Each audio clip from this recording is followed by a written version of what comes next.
네, 안녕하세요. 큰바이군입니다. 4월 22일 어제 테마죠. 네, 주요 테마 올려드리겠습니다. 좀 늦어가지고 제가 죄송한데 어쨌든 뭐 재밌는 이야기들이 많이 나왔어요. 제가 어제 또 들은 이야기도 좀 있고 그래서 재밌는 소식들이 참 많이 나온 것 같아요. 이제 모든 테마가 연결이 되기 시작하는 AI를 중심으로 해서 연결이 되는 굉장히 좀 재밌는 현상이 일어나고 있는데, 자, 첫 번째 주제 한번 봅시다. 어제 올랐던 주제 중에서 조선하고 조선기자재가 올랐죠. HD 현대중공업, 삼성중공업 이런 이제 신주 뭐 신조선 발주도 있고 뭐 쇠빙선에 대한 신규 발주. 쇠빙선 신규 발주는 왜 되는지 아시겠죠? 북극 항로입니다. 네, 북극 항로가 아직까지는 완전히 녹지 않아서, 이 완전히 녹는다는 게 북극 항로의 개척이라는 점에서 좋은 거지만 결국은 기후 위기가 점점 고조되고 있다라는 반증이 되기도 합니다. 그렇게 되면 북극 항로가 열릴 텐데 아직까지는 쇠빙선 수요가 있을 것 같아요. 당분간은 완전히 녹는 일까지는 안 벌어졌으면 좋겠는데 쇠빙선 수준으로, 그러니까 쇠빙 화물선 수준으로 됐으면 좋겠는데 그게 어떻게 될지 모르겠네요. 어쨌든 간에 그런 수요들이 있고요. 자, 그 다음에 뭐 HD 한국조선해양이나 HD 중공업 같은 회사, 그리고 한화엔진 같은 회사들은 특히 무슨 회사냐 하면 조선기자재, 그 중에서도 선박 엔진을 만드는 회사입니다. 선박 엔진이 어떻게 연결이 됐냐 했더니, 선박 엔진이 결국은 뭐 하는 거예요? 디젤이나 이런 걸, 혹은 천연가스를 태워서 동력을 발생시키잖아요. 배를 움직이는 동력을 발생시키고요. 그리고 요즘에는 최근 들어서는 그 자동차 하이브리드하고 비슷한 원리로 선박들을 하이브리드화를 많이 합니다. 전기 선박 형태로 하이브리드화를 많이 하는데, 뭐 여러 가지로 동력에 있어서 직접적으로 터바인을 돌려서 그 배에 스크류를 가동시키는 것보다는 전력화를 하는 쪽이 훨씬 조절이 쉽습니다. 아무래도 그죠? 전기 모터는 굉장히 작게 만들 수도 있게 돼 있잖아요. 근데 선박용으로 굉장히 큰 터빈 기반의 어떤 기계 장치들을 하면 변속기도 되게 복잡하고, 내부적으로 굉장히 복잡합니다. 그렇기 때문에 그런 면에 있어서 전기를 사용하는 게 훨씬 더 내부 공간을 덜 먹고 뭐 편리한 점들이 많겠죠. 컨트롤의 이점도 있고 미세하게 속도를 조절한다든가 이런 부분들도 훨씬 더 유리할 거다, 유리하다, 이렇게 이야기가 되고 있기 때문에 전기 생산형의 엔진들도 요즘에 제법 나오고 있습니다. 자, 그럼 그게 어떻게 활용될까요? 자, 일단 연료를 태워요. 그게 디젤이든 경유를 태우든, 예전에 중유 태웠는데 지금 중유 이제 선박들은 다 퇴출되고 있죠. 왜요? 공해 발생이 너무 많아요. 그 덕분에 우리나라에서는 예, 그 고도화 분해 시설이라고 해서 중유, 예전에 선박에서는 쓸 수 있던 중유를 다시 정제해서 좀 휘발유라든가 납사라든가 이런 종류의 뭐 새로운 어떤, 그 새로운 건 아니죠. 중유로 예전까지는 할 수 없었던 어떤 그런 그 고가의 재료들을 만들어내는 그 수준에 있어서는 한국이 최고의 기술을 가지고 있습니다. 어쨌든 그건 석유화학 쪽 얘기고, 그리고 일단은 중유를 안 쓰게 되고 경유 디젤 엔진하고 요즘은 천연가스 엔진이 많습니다. LNG 쓰는 엔진이 많은데, 그런 엔진들을 어디에 쓸 수 있냐 했더니 비상용 발전기로 쓸 수 있어요. 데이터 센터는 거의 하나하나가 도시 하나, 작은 도시 하나의 전력량을 예, 먹기 때문에 먹기 때문에 그 전력 소요가 엄청 많죠. 그렇게 되면 거기에 주위에 변전소 같은 것들도 지어서, 혹은 데이터 센터 내부에 변전소를 갖추는 경우도 많습니다. 그렇게 데이터 센터 안에 변전소를 갖춰서 전력을 끌어다가 거기서 자기에 맞는 형태로, 지금까지는 54V 직류였어요. 54V 직류. 뭐 되게 저기 한 것 같지만 우리가 220V 쓰잖아요, 보통. 그리고 그건 교류라고 해서 계속해서 60사이클로 60번 계속해서 플러스 마이너스 변하는, 약간 그 물결처럼 생긴 파형을 가진 그런 그 전력을 끌어다 쓰는데, 일반적으로 어, 전자 장비에 쓰는 것은 전부 다 직류입니다. 직류. 그래서 모든 여러분들이 쓰는 저 전자 장비들 중에서 그 전자 장비들 특히 그런 것들은 다 직류로 바꿔주는 예, 컨버터가 들어 있습니다. 그걸 뭐 변압기라고 불러야 되는지 뭐 예, 트랜스포머라고 부르셔도 돼요. 그 트랜스포머 맞나? 근데 예, 하여튼 저희가 트랜스라고 일반적으로 부르는 그런 전력 변환 장치를 가지고 있습니다. 그래서 그게 단순히 전압을 낮춰주는 기능을 하는 경우도 있고 DC로 바꿔주는 경우도 있는데 DC로 바꿔주는 게 훨씬 비싸죠. 왜 그 얘기를 이렇게 끄냐 하면 데이터 센터에 전력을 써야 되는데 첫 번째 주제를 하는 거예요. 조선 기자재 앞으로 밑으로 다 연결됩니다. 조선 기자재 엔진을 사다가 그걸 쌓아요. 예, 여러 개 쌌습니다. 뭐 하나를 써도 되고 두 개를 써도 되고 뭐 어떤 경우에 40개까지 쓴다고 합니다. 대형 선박에 막 몇만 톤, 몇십만 톤 그 배를 움직이는 어마어마한 큰 선박 엔진들 있잖아요. 그런 걸 가져다가 예, 발전기로 쓰는 겁니다. 비상용 발전기. 예, 우리도 비상용 발전기들 있잖아요. 저 무슨 섬 같은 데 가면 엔진 돌려서 전기 끊어지고 나면 태풍 와서 전기 끊어지면 비상 발전기 돌리잖아요. 그거하고 똑같아요. 무슨 일이 있어서 전력 공급망에 문제가 생겨서 전력이 끊게 되면 발전을 해야 됩니다. 왜? 예, 하루라도 혹은 1시간 단 1초라도 0. 몇 초라도 전기가 끊어지게 되면 데이터 센터는 어마어마한 혼란에 빠지게 됩니다. 그렇게 되기 때문에 항상 전력을 공급해야 돼요. 여러분 회사 전산실에 가면 UPS라고 하는 장비가 있습니다. 예전에 우리나라 그 전산센터에 불 났을 때 그 UPS 장비에서 불이 났는데 거기에 리튬 배터리가 들어있어요. 보통 불 나기도 쉽죠. 그러니까 잘 관리를 해줘야 되긴 하는데 어쨌든 그게 효율적이니까 그걸 씁니다. 그래서 저기 어떻게 돼 있냐면 보통 그 비상 전력망 체계는 어떻게 돼 있냐면 일단 전기가 들어가죠. 그리고 그 옆에 바로 뭐가 있냐면 그 비상시에 대비해서 전력을 어느 정도 1시간, 2시간, 3시간 뭐 이 정도 공급해 줄 수 있는 UPS라고 하는 예, 전원 장치가 있어요. 예, 거기는 DC 전기를 담아서 가지고 있다가 예, 바로 어디다 공급해 주느냐 하면 예, 전산 시스템에다 공급을 해 줍니다. 왜? 만약에 국가 전산망이 전기 공급 부족으로 끊겼다. 혹은 전기 단선으로 끊겼다 그러면 모든 서비스가 다 마비되잖아요. 그렇지 않게 하려면 어떻게 해야 돼요? 전기를 담아놓는 어떤 배터리 시스템 같은 걸 가지고 있어야 됩니다.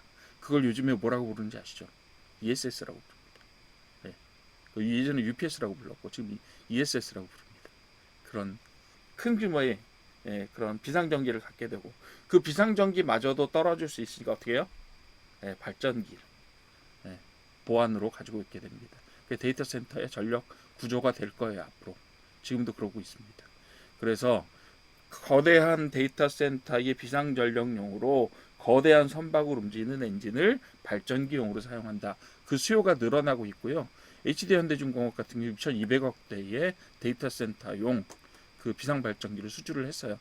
그리고 그 선박 엔진 부분에서 굉장히 유명한 몇 개의 회사들이 있는데 어제 그저께 해인 얘기 말씀을 드릴 때 캐터필러라고 하는 중장비 회사 겸 엔진 회사 유명하다 이렇게 말씀드렸죠. 예, 두 번째로 굉장히 큰 회사가 또 하나 있습니다. 그게 뭐냐면 예, 그 커민스라고 하는 엔진 회사예요.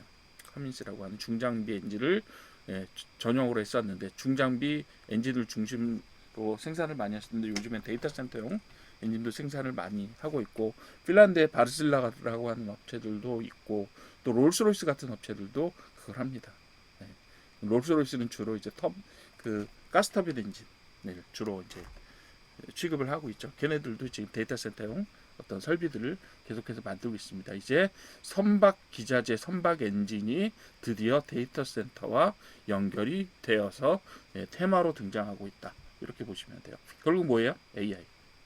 두 번째로 전력 설비 전선은 엔비디아의 800V DC 설계, 즉 데이터 센터에 렉에 들어가는 것까지는 아니고 데이터 센터에 들어가는 설비를 지금까지는 54V였는데 렉 하나가 보통 120kW를 쓴답니다. 최근에 지금 개발하고 있는 저기 그 120kW면 어느 정도 아니냐면 그 보통 일반적인 그 가구 수로 보면 한 80가구에서 120가구 정도? 뭐 이 정도라고 합니다. 그러니까 중형의 에어컨 60대를 한꺼번에 돌리는 그 정도의 전력량이라고 합니다. 렉 하나가 어마어마하죠. 그러니까 어떻게 보면 렉 하나가 작은 규모의 아파트 한 동의 전력량과 비슷한 전력을 사용합니다. 네. 예, 그렇다 보니까 54V로 전력망을 공급하려고 하면 일반적인 전선 형태가 아니라 막대기 형태의 구리 전선을 써야 됩니다. 근데 데이터 센터는 어때요? 굉장히 비싸게 지은 건물입니다. 그 안에 전력 설비를 위해서 그런 동막대기를 연결해서 배선해야 한다면 공간의 손실이 어마어마하겠죠. 거기다가 변전 장비도 지금까지는 그 파워라고 하죠. 보통 저희가 파워 서플라이라고 하는 게 렉마다 달려 있었어요. 그런데 엔비디아에서 이제 데이터 센터 단위로, 즉 그런 자기들이 이제 72개를 묶은 렉 이런 것들을 중심으로 공급을 하려고 하다 보니까 좀 전압을 높여서 전력 전선 소요량이나 변전의 단계를 좀 낮추면 안 되겠느냐라는 식으로, 예, 전력 설계에 대한 설계를 새로 만들려고 요구를 하게 됩니다. 예, 좀 어렵죠, 얘기가. 이전까지는 54V 전력 기준이었는데 지금은 800V 직류 전류 기준으로 전력 설비를 재설계해달라고 요구를 하는 겁니다. 엔비디아에서 우리를 위해서, 그죠? 근데 우리를 위해서 보통 보면은 그렇게 안 하겠죠, 일반적인 경우에는. 근데 어때요? 엔비디아 요구인데요? 하죠. 네.